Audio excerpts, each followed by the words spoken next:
Ireland और England के लिए जो टीम हमने सेलेक्ट की है, सब ने मिलकर सेलेक्टर्स ने, उसमें बाबर आजम कैप्टन है, अबरार अहमद, आज़म खान, फ़खर जमान, हारिस रऊफ़, हसन अली, इफ्तिखार अहमद, इमाद वसीम, मोहम्मद अब्बास अफरीदी, मोहम्मद आमिर, मोहम्मद रिजवान, मोहम्मद इरफान ख़ान, नसीम शाह, साइम अयूब, सलमान अली आगा, शादाब ख़ान, शाहीन शाह अफरीदी और उस्मान ख़ान। ये 18 हमने सेलेक्ट किए हैं आयरलैंड और इंग्लैंड के लिए। 2 लड़के जो हैं वो ज़मान और उसामा मीर, उनकी जगह 2 लड़के हमने और लिए हैं। उसमें हारिस रऊफ़ है, हसन अली है। और पिछली जो हमारा न्यूजीलैंड के ख़िलाफ़ हमने मैचेस खेले हैं उसमें 17 का स्क्वाड था, इसमें एक एक्स्ट्रा डाला है, वो आगा अली सलमान डाला हमने। नहीं, थोड़ा सा आप लोगों को अपडेट कर दें। रिजवान पे, हारिस रऊफ़ के ऊपर, इरफान नियाज़ी और आज़म खान के ऊपर उनकी असेसमेंट हो रही है। There is a significant improvement in their fitness और hopefully they will be available for the Ireland series. इस वजह से वो इस सीरीज़ का हिस्सा है। अच्छा, अगर देखें, जो मुझे लगता है कि सीरीज़ हमारी बड़ी अच्छी गई है, क्योंकि इससे पहले कभी ऐसा नहीं हुआ कि इतनी ज़्यादा रोटेशन और इतनी ज़्यादा डेब्यू कराए हों किसी भी सीरीज़ में किसी यंगस्टर्स के जिन्होंने परफॉर्म किया हुआ था। तो मेरा ख्याल है ठीक है, रिज़ल्ट पॉजिटिव नहीं रहे, ड्रॉ थे, लेकिन फिर भी बहुत अच्छे रिज़ल्ट थे क्योंकि हमने नए लड़के खिलाए थे और रोटेशन पॉलिसी की है। इससे पहले कई दफ़ा बहुत सी वीक्स टीमों के ख़िलाफ़ खेली हैं टीमें, लेकिन कभी बेंच स्ट्रेंथ चेक नहीं हुई, लेकिन इस बार हुई है। ये खुशाइन बात है और इंशाल्लाह इस तरह हमारे प्लेयर जो है कॉन्फिडेंस भी आएगा और नए प्लेयर्स का पता भी चलता रहेगा, बेंच स्ट्रेंथ का भी पता चलता रहेगा। और हमारे पास अभी टाइम है और आयरलैंड और इंग्लैंड की जो सीरीज़ है इसमें एक तो हमें जो 18 के अनाउंस किए, तो इंशाल्लाह उम्मीद है कि जो भी 19 या 20 तारीख को हमारे यहाँ सारे जितने प्लेयर हैं सारे 100% फिट हो जाएंगे। तो इंशाल्लाह हमारे पास टाइम है, तो हमें जल्दी नहीं करनी चाहिए टीम ने। हम लोग सारे एक पेज पे है। कैप्टन और कोच जो हमारे गैरी कर्स्टन है, उनसे हमारी जो म्यूचुअल है वो सारी डिस्कशंस वगैरह हो चुकी है।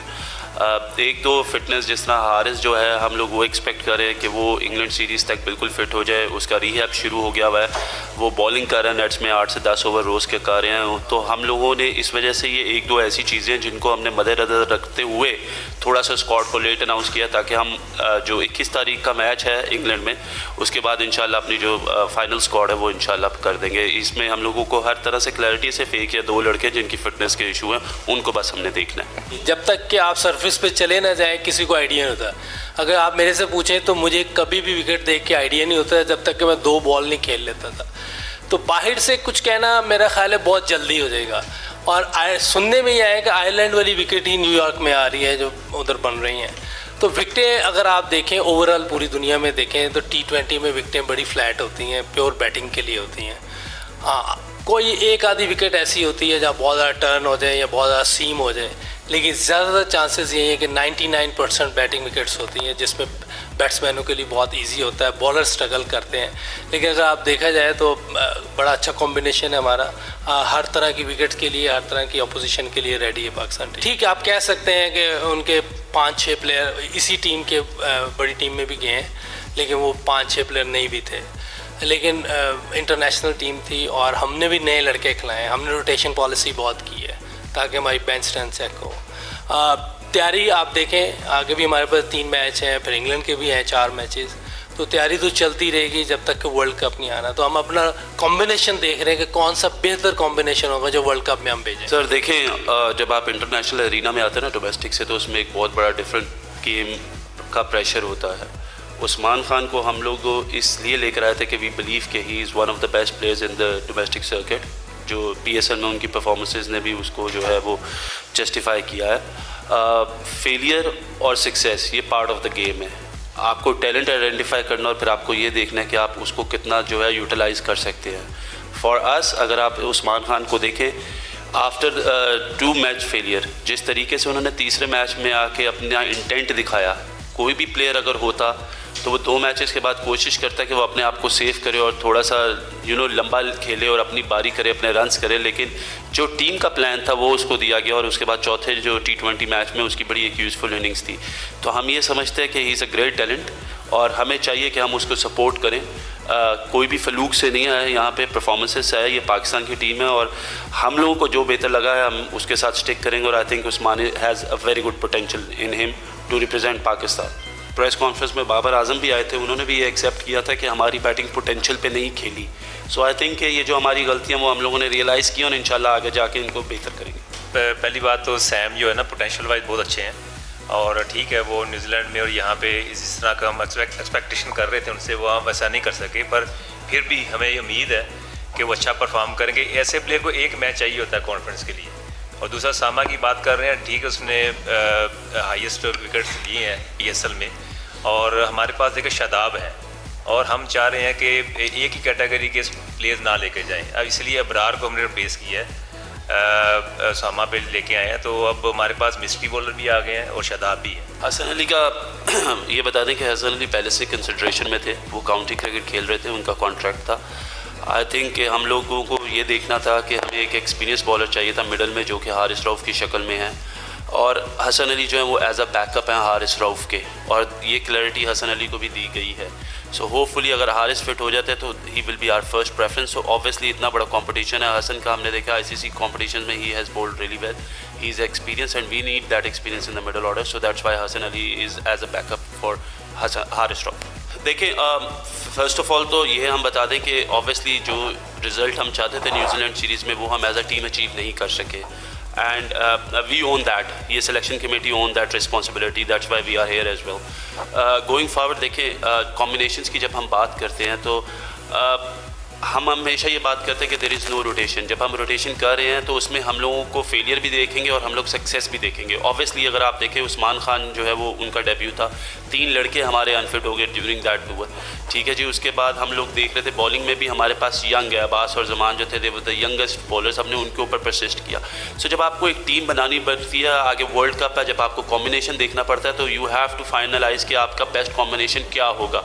उसके लिए वी डू अंडरस्टैंड कि हारना is not the way but at least trying is what they are trying the boys, वो हमारे लिए बहुत ज़रूरी था। और इंशाल्लाह आयरलैंड सीरीज़ में, इंशाल्लाह इंग्लैंड सीरीज़ में यू विल सी होपफुली कि जो हमारा best combination that will play and that will be the part of the world cup squad as well. मैं देखें फर्स्ट ऑफ ऑल आप चीज़ों को एक्सपेरिमेंट कह के भी हम उसको, rotation is the better word than the experiment. Experiment ऐसा लगता है जिस तरह हम लोग कुछ ख़राब कर रहे हैं। Rotation is something which we believe in कि हमें करनी चाहिए और आज ये ट्रेंड हम शुरू करें। आज से पहले ये रोटेशन का ट्रेंड नहीं था और आप लोग ये कहते थे कि चाहे छोटी टीम हो उसमें भी हमारी मेन स्ट्रेंथ खेलती है और अगर बड़ी टीम हो तो उसमें भी मेन स्ट्रेंथ खेलती है। जहाँ तक रह गई आपकी बात कि जी हम कभी सैम और बाबर को करवाते हैं, कभी रिजवान और बाबर को करवाते हैं। देखिए जब आप टीम बनाते हैं ना तो यू आइडेंटिफाई कि आपके जो मेन प्लेयर है या जिन प्लेयर्स पे आप ज़्यादा अपने आप को या टीम डिपेंड कर सकती है वो नो डाउट इस वक्त बाबर और रिजवान है और उन दोनों का टीम को लेके चलना बहुत ज़रूरी है। That's why we need somebody at the start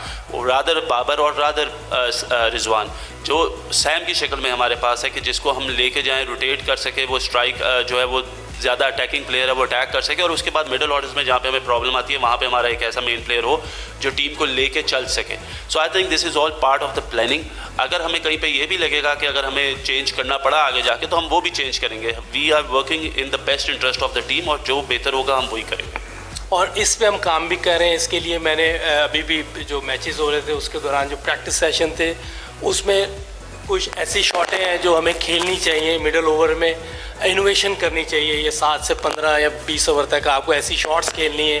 scoop है, रैम्प है, सीधी उल्टी स्वीप शॉट है, एक्स्ट्रा कवर सीधी बिल्कुल स्क्रीन में मारनी चाहिए अगेंस्ट स्पिनर्स के, कि यही ओवर्स हैं जहाँ पे हमने रन्स करने और ये प्लान किया हुआ है मैंने और ये मैंने हेड कोच को भी बताया था। हमने उस पर काम भी किया था थोड़ा सा, चूँकि पहले ये हुआ नहीं हुआ तो अब नई चीज़ है इनके लिए क्योंकि ये बहुत कम लड़के हैं जो स्वीप शॉट खेलते हैं, ना सीधी उल्टी दोनों नहीं खेलते।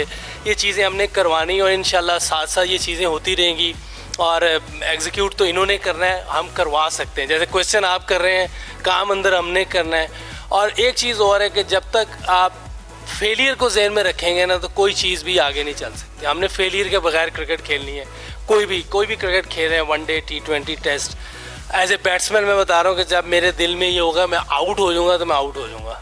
इस तरह की क्रिकेट हमने नहीं खेलनी और इंशाल्लाह ये लड़के आगे चल के ये सारी चीज़ें कर रहे हैं, आहिस्ता आहिस्ता कोशिश हम कर रहे हैं तो इंशाल्लाह बेहतरी आएगी। बिल्कुल, I do agree with you जी। और देखें जिस तरीके से उसने बॉलिंग शुरू कर दिया है, उसके बॉलिंग लोड्स जो हैं वो हमने स्टार्ट कर दिए हैं, which is a very positive sign. इसी वजह से हम हसन अली को पीछे लेके आए, ये बात बिल्कुल हमारे जेहन में है। इफ़ वी फील लाइक कि अगर उसके साथ उसके पीछे इतनी गेम मैचेस नहीं है या मैच फिटनेस नहीं है या वो स्ट्रगल करेंगे, so that's why we have a backup of Hasan Ali. So ये चीज़ हमारे नज़र में है, हम ऑलरेडी इस वजह से हसन अली को लेकर आए हैं। देखिए as a manager you know obviously काफ़ी चीज़ें जो हम बेहतर कर रहे हैं और ऑब्वियसली सबसे पहले तो कंफर्ट लेवल जो है प्लेयर्स का वो बहुत ज़रूरी है। उनके जहन से ये चीज़ें, जिस तरह यूसुफ भाई ने कहा कि एक डर है जो चीज़ों का, कि फेलियर का डर है, वो निकालना है। आई थिंक जो कम्युनिकेशन है that is the major part. तो कम्युनिकेशन की वजह से अगर आप देखें तो जो एक टीम की यूनिटी की हम बात कर ले या हम इस तरह कर ले कि उनको इकट्ठा करना, उनको एक ऐसा माहौल देना जिधर वो फ्रीली और फेयरलेसली क्रिकेट खेले। तो I think that is what I'm doing all around the team, ताकि you know अगर आप देखेंगे तो अक्सर लोगों लड़कों से बात करना, trying to get the best out of them, वो चीज़ों में है। और जहाँ तक रह गई आपका दूसरा सवाल था रोटेशन पॉलिसी, देखें आयरलैंड की टीम हमारे पास है। मोस्ट प्रॉबली आई थिंक अगर हमें ज़रूरत पड़ी कोच और कप्तान को, अगर ये फील हुआ कि हमें कुछ चेंजेस या उसमें भी करनी है तो हम उसमें भी ज़रूर करेंगे, डिपेंडिंग अपॉन के कोच और कप्तान के सोचते हैं, क्योंकि ग्राउंड में टीम उन्होंने खिलानी और वो लड़वाते हैं। तो आई थिंक जो भी होगा वो सबके सामने होगा और जो भी होगा वो पाकिस्तान के हक़ में बेहतर होगा। देखिए ये चीज़ मैं आपको बिल्कुल क्लियर कर दूं, जो प्लेइंग 11 है that has to come from the coach and captain, that's it. हम लोग अगर चाहें कोई अगर वो हमारे से पूछे किसी चीज़ के ऊपर तो हम एडवाइस कर सकते हैं, otherwise this is totally there domain, ये हमारी डोमेन नहीं है। देखिए अगर आप देखें पॉजिटिव चीज़ के फाइनल वर्ल्ड कप खेला 2022 में, एशिया कप का फाइनल खेला, न्यूजीलैंड में ट्रायंगुलर सीरीज़ जीते, बाबर आजम कप्तान था। हाँ ठीक है 15 वर्ल्ड कप में इतनी अच्छी परफॉर्मेंस नहीं थी, लेकिन कोई भी मेरा नहीं ख्याल कोई बॉर्न कैप्टन होता है, सीखता है, हर इंसान ने सीखना है ग्राउंड में। आप ये ज़रूर कह सकते हैं उसको 3 साल उसने कप्तानी की, अब दोबारा उसको मिली है। मेरा ख्याल है काफ़ी बेहतर चीज़ें की उसने इस सीरीज़ में और इंशाल्लाह जिस तरह वो चीज़ें लेके चल रहा है, लर्न करने की कोशिश कर रहा है, इम्प्रूवमेंट नज़र आएगी आपको हर चीज़ में इंशाल्लाह। सिस्टम काफ़ी चेंज हो चुका है। अगर आप पिछले 4-5 साल पहले की बात करें बाबर आजम की, और अभी जो है ना काफ़ी चेंजिंग आई है, और जैसे सिलेक्शन कमेटी बदल गई है और कोचेज़ भी बदल गए हैं, तो हमारा मकसद यही है कि हम एक पेज पे रहें और बाबर आजम जितनी ज़्यादा इम्प्रूवमेंट की तरफ जाए कप्तानी की तरफ से, और कहीं भी उसको प्रॉब्लम होती है तो वो हमसे बात करते हैं, तो हम भी उनसे बात करते हैं। तो उसने काफ़ी कुछ इस सीरीज़ में सीखा है। और जो रोटेशन पॉलिसी की बात कर रहे हैं, तो पहले ये नहीं होता था, तो पहले एक साइड की तरफ से सारी चीज़ें, अब काफ़ी चीज़ बदल गई है। अब जो है हम सब एक पेज पर हैं। हमारा मकसद यही है कि टीम की परफॉर्मेंस और बाबर आजम अच्छा प्लेयर को यूटिलाइज़ करें। अच्छा लाइटर नोट पे हमारी मर्जी हम अनाउंस करें या ना करें लेकिन ये अभी देख रहे हैं, हमारे पास थोड़ा टाइम है, थोड़ा टाइम ले रहे हैं हम, इंशाल्लाह कर देंगे, जल्दी कर देंगे। और मेरा ख्याल है गैरी इंग्लैंड में शायद हमें ज्वाइन करेगा। गैरी से तो बातचीत चलती रहती है, इन्वॉल्व है वो हर चीज़ में, फिज़िकली नहीं है अभी, उस पर अजहर भाई की उससे बात होती रहती है।